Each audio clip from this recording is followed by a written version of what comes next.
안녕하세요, 동킴입니다. 노출 콘크리트 상가, 정말 저예산으로 핫한 공간을 만들 수 있을까요? 노출 콘크리트는 아직까지도 가장 핫한 인테리어 트렌드입니다. 그래서 많은 분들이 노출 콘크리트 또는 노출 콘크리트처럼 연출되어 있는 상가를 보면 충분히 저렴하게 트렌디한 공간을 만들 수 있다고 생각하십니다. 그런데 정말 그럴까요? 저는 그렇지 않다고 단언합니다. 단순히 노출 콘크리트를 사용한다고 핫한 공간이 완성되진 않습니다. 상가 계약 진행 전 이 영상을 보셨다면 큰 행운이 될 것입니다. 베트남 하노이에 위치한 카페 겸 포토 스튜디오 프로젝트가 딱 그런 상황이었습니다. 새 건물이었고 내부도 깔끔하게 마감이 되어 있었습니다. 클라이언트는 공사 금액을 줄이고 싶다고 했는데요. 저는 기억에 남을 브랜딩을 만들기 위해선 연관기억이라는 심리학적 기반의 방법을 추천드립니다. 영상 끝까지 보시면 제가 간단 명료하게 설명을 드릴 테니 끝까지 집중해주세요. 이처럼 저예산으로도 고객들에게 기억에 남길 공간 브랜딩을 하는 서비스가 필요하시다면 고정 댓글을 확인해보세요.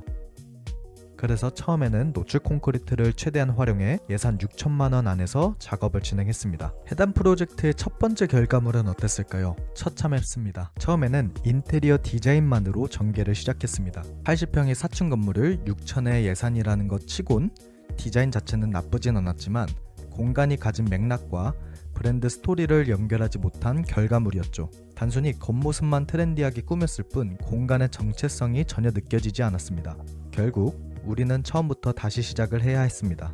이 프로젝트는 저에게 한 번 더 교훈을 남겼는데요. 핫한 공간을 만들기 위해선 단순한 디자인보다는 브랜딩이 더 중요하다는 것입니다. 아더에러와 젠틀몬스터를 떠올려 보세요. 이 브랜드들이 왜 기억에 남을까요? 단순히 디자인이 예뻐서가 아닙니다. 각 공간마다 독창적인 스토리가 담겨져 있고 그 스토리가 공간의 정체성을 만들기 때문입니다. 이러한 스토리가 없다면 아무리 핫한 소재와 트렌디한 디자인을 사용하더라도 공간은 금세 잊혀지고 맙니다. 성공적인 공간을 만들기 위해선 브랜딩과 공간 기획이 반드시 선행되어야 합니다. 노출 콘크리트 소재는 도구일 뿐 공간의 본질을 대변할 수 없습니다. 공간이 가진 이야기를 바탕으로 디자인을 해야 사람들에게 사랑받는 장소로 만들 수 있습니다. 물론 일부에서는 저예산으로도 충분히 핫한 공간을 만들 수 있지 않느냐 라고 반문할 수 있습니다. 맞습니다. 저예산으로도 멋진 공간을 만들 수 있는데요. 다만 그것은 처음부터 브랜딩과 기획을 제대로 했을 때 가능한 이야기입니다. 예산이 한정적이라면 더욱이 브랜딩 단계에서는 명확한 방향성을 잡아야 합니다. 처음 초보자들이 하는 가장 큰 실수가 있는데요.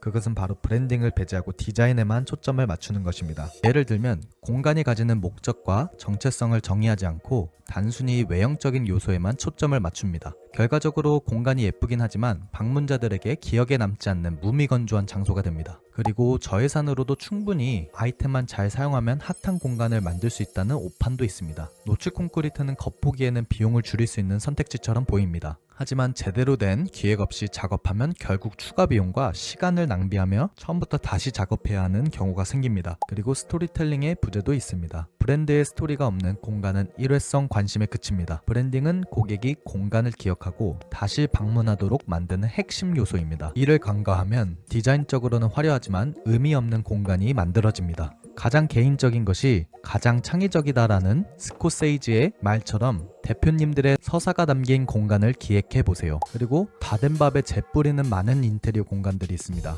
이자카야에서는 K-팝이 흘러나오고 편안한 분위기가 연출된 카페에서는 갑자기 멜론 탑백의 트렌디한 노래들을 주구장창 틀어놓습니다.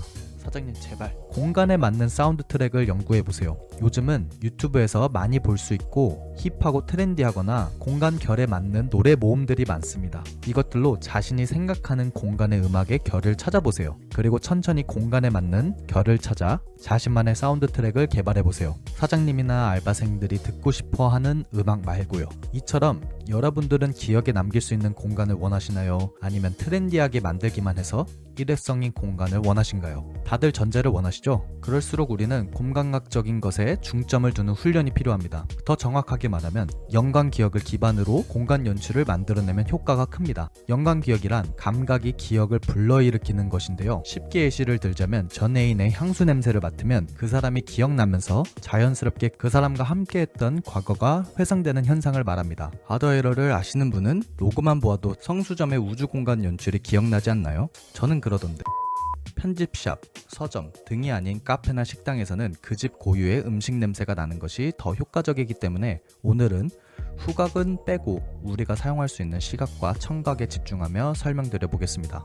아더에러 플래그십 성수점은 의도되었던 의도치 않았던 개인적으로는 굉장히 치밀한 기획으로 기획되었다고 생각합니다.